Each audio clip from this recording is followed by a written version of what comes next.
Hi everyone, welcome back to my YouTube channel mom life with Neha. मैं और आरव आज आपके सामने काफ़ी दिनों बाद आए हैं क्योंकि हम दोनों ही काफ़ी बीमार हो गए थे। अभी कोल्ड वेव आई थी, आप लोगों को पता है, तो उसके दौरान हम लोग बीमार हुए थे।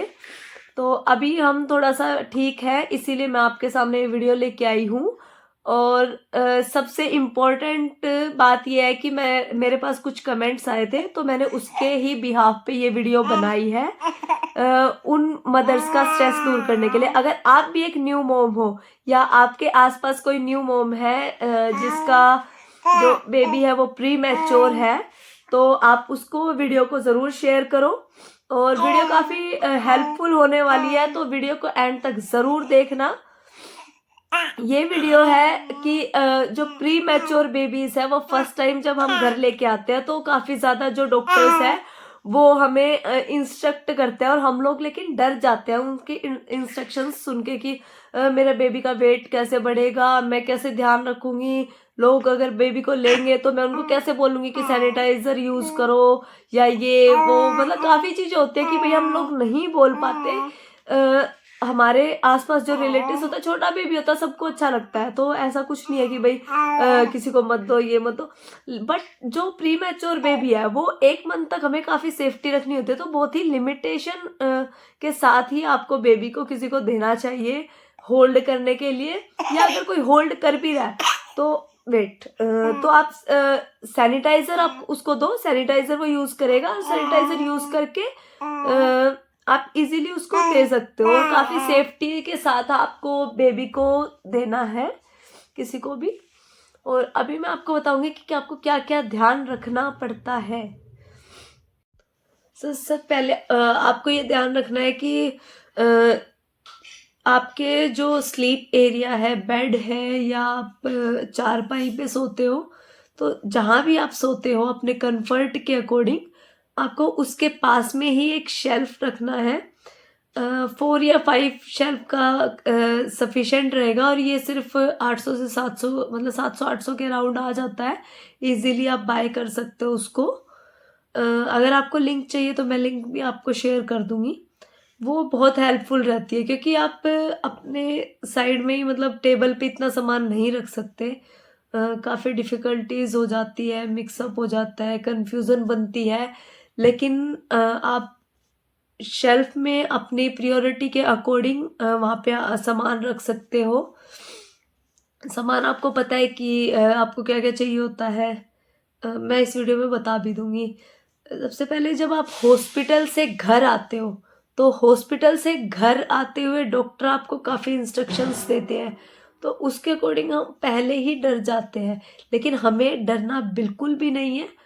हमें सिर्फ ध्यान रखना है कि हमें क्या क्या करना है, कैसे चीज़ें याद रखनी है, क्योंकि इस टाइम पीरियड में ना मेमोरी लॉस का मतलब मेमोरी लॉस होती है हम लोगों की, फीमेल्स की। वो जल्दी से भूल जाते हैं, छोटी छोटी चीज़ें भी आप लोग भूल जाते हो।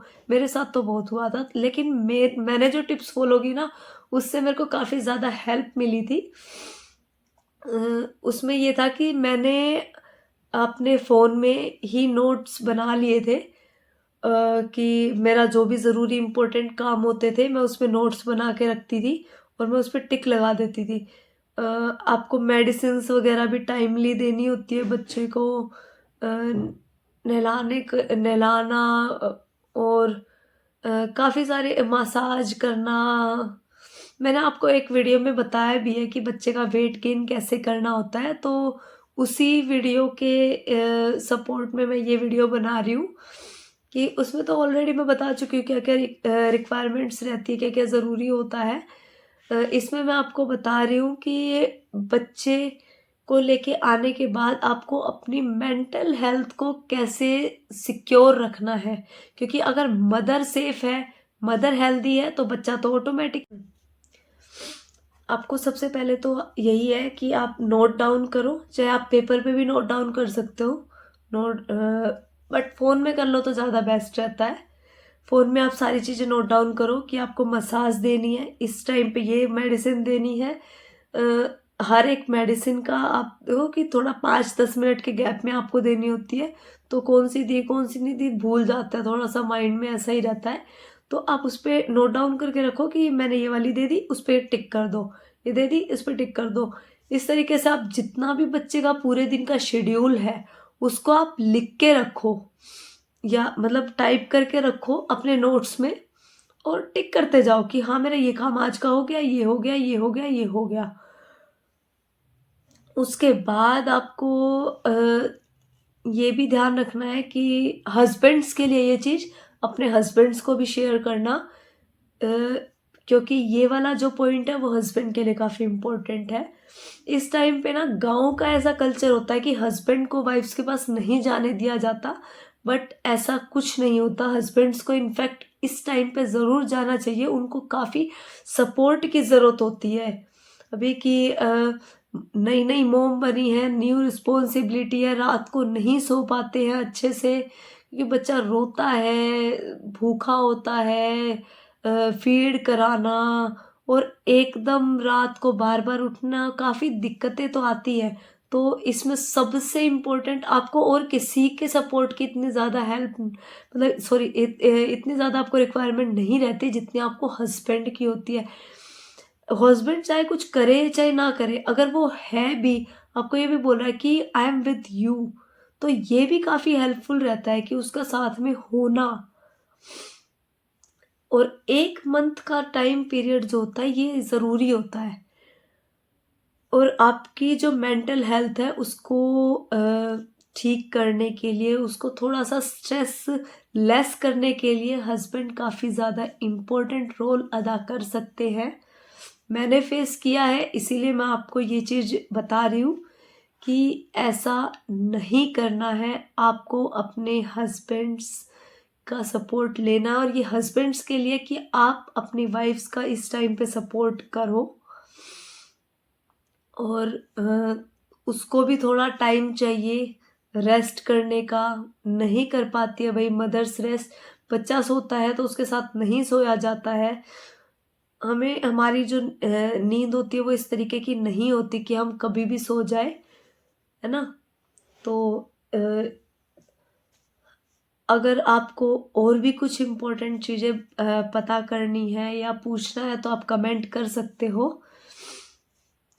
मैं तो आपको यही बताऊँगी कि आपको पहले तो रूम रेडी रखना है, एक शेल्फ रखो और बच्चे की रिक्वायरमेंट के अकॉर्डिंग वहाँ पे सामान को रखो। जैसे कि डायपर, वाइप्स, सैनिटाइज़र, बच्चे के हरियाणवी में बोलते हैं कि पोतड़े, अ, मतलब क्लॉथ्स होते हैं वो ऑनलाइन आ जाते हैं, काफ़ी रीज़नेबल रेट में आ जाते हैं। अगर उसका भी लिंक चाहिए तो आप मुझे बता देना। अदरवाइज़ तो किसी भी ऐप से आप इज़िली फाइंड आउट कर सकते हो।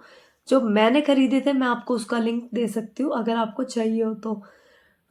और बच्चे का सोप, रैश क्रीम, वाइप्स, उसी के साथ आप डस्टबिन भी रखो साइड में क्योंकि बच्चा पोटी करता है, फ्रेश होता है तो उसको क्लीन करके भी आपको साइड में सामान रखने के लिए चाहिए।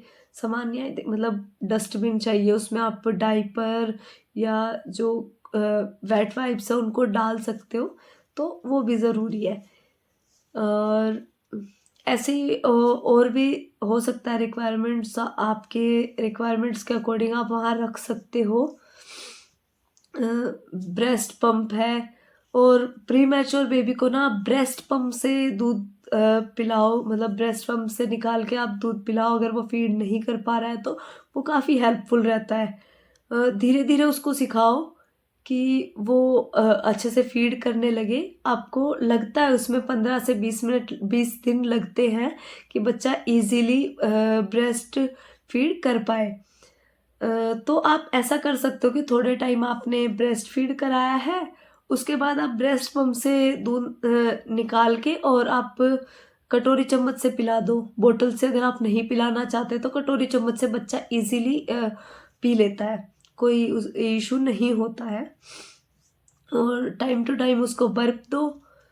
यही कुछ चीज़ें फॉलो करनी है। अगर आप पहली बार मोम बनते हो तो आपको ये रहता है कि भाई मैं कैसे करूँ कैसे नहीं करूँ, तो ऐसा कुछ नहीं होता। जब आप मोम बनते हो, पहली बार मम्मा बनते हो तो आपको अपने आप ही आप मतलब उन चीज़ों को इजीली कर पाते हो। और स्ट्रेस मत लो, सबसे ज़्यादा रहता है कि आप स्ट्रेस लेते हो। अगर आप स्ट्रेस लोगे तो आप कैसे बच्चे को संभाल पाओगे, है ना? आप स्ट्रेस मत लो, आप सिर्फ ये सोचो कि हाँ, मैं कर सकती हूँ।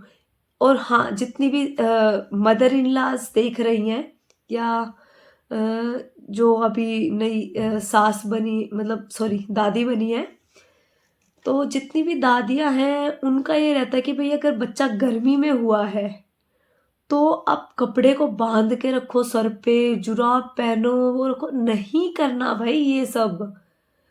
आपको अपना टेम्परेचर नॉर्मल रखना है जिसमें बच्चा बीमार ना हो।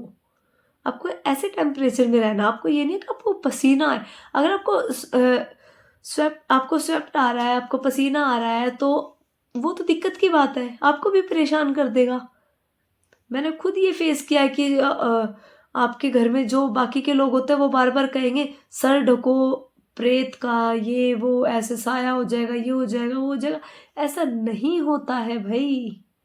आप अपने कंफर्टेबल रहो, हाँ, लेकिन आप डायरेक्ट पंखे के नीचे, डायरेक्ट एसी के नीचे या फिर डायरेक्ट कूलर के सामने मत सो या वहां मत बैठो। आप थोड़े से गैप में रहो, नॉर्मल टेम्परेचर रखो। जरूरी नहीं आपको कपड़ा बांध के रखोगे, जुराबे पहनोगे, ऐसे भारी भारी कपड़े, इतना मोटा मोटा कंबल ओढ़ के इतने पसीने आते रहेंगे। नहीं, आप कंफर्टेबल रहो।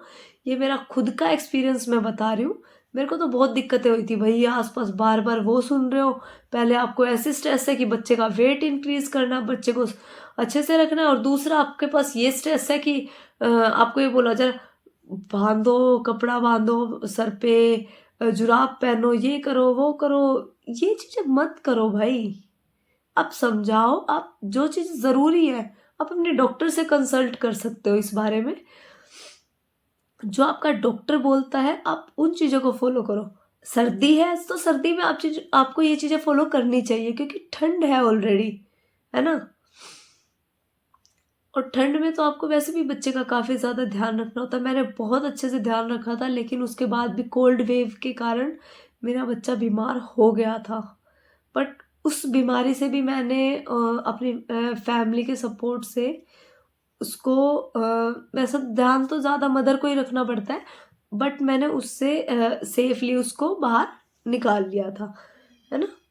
तो अ, अब ज़्यादा लंबी वीडियो नहीं करते हैं, ये सिर्फ मदर का स्ट्रेस दूर करने के लिए मैंने वीडियो बनाई है। आपको ऐसे ही वीडियोस मिलती रहेंगी। अगर आप न्यू मोम हो, जिस भी तरीके के आपको टिप्स चाहिए या आपको जो भी पूछना है तो आप कमेंट कर सकते हो। आप देख सकते हो मेरी आवाज़ बिल्कुल नहीं निकल रही है, लेकिन मेरे को ये वीडियो काफ़ी टाइम से बनानी थी, क्योंकि अभी भी काफ़ी न्यू मोम्स है जो ये स्ट्रेस फील कर रही होंगी, है ना? तो उन लोगों के लिए मुझे ये वीडियो बनानी थी। काफ़ी लंबी वीडियो हो गई है, लेकिन वीडियो को अगर आप पूरा देखोगे तो आपका स्ट्रेस दूर होगा ही होगा, है ना? अब स्ट्रेस को दूर करो और अपने बेबी का अच्छे से ध्यान रखो।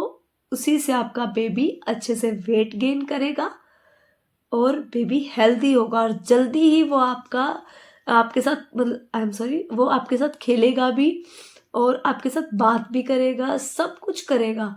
बट टिप्स को अच्छे से फॉलो ज़रूर करना, है ना? सारी चीज़ आप सबसे पहले अपने गायनेकोलॉजिस्ट से कंसल्ट करो। कोई भी चीज़ आपको पूछनी है उनसे पूछ सकते हो आप। मेडिसिन टाइम पे लो। बच्चे का सामान आप जो है वो अपने पास रखो। और हस्बैंड्स ज़रूर सपोर्ट करो भाई। ऐसे इस टाइम पे सबसे ज़्यादा हस्बैंड की नीड होती है एक वाइफ को, है ना? तो मेरे को आप कमेंट में डाल देना आपको जो भी वीडियो चाहिए हो या कुछ भी आपको रिक्वायरमेंट हो किसी भी टाइप की वीडियो की, या कोई भी आपको पूछना हो, कुछ भी पूछना हो तो आप कमेंट कर सकते हो। मैं आंसर आपको ज़रूर करूँगी। And thank you for watching. Channel को आप सब्सक्राइब कर लो अगर आपको ऐसी ही वीडियोस चाहिए है मदर से रिलेटेड, बेबी से रिलेटेड केयर की। Thank you so much. मिलते हैं नेक्स्ट वीडियो में। और इससे नेक्स्ट वाला व्लॉग काफ़ी इंटरेस्टिंग है, न्यू मॉम्स हो वो भी ज़रूर देखना। हम लोग अभी किसी स्पेशल वन के घर जाने वाले हैं, वो आपको नेक्स्ट वीडियो में देखने को मिलेगा। वीडियो को ज़रूर देखना। Thank you so much. मिलते हैं नेक्स्ट वीडियो में।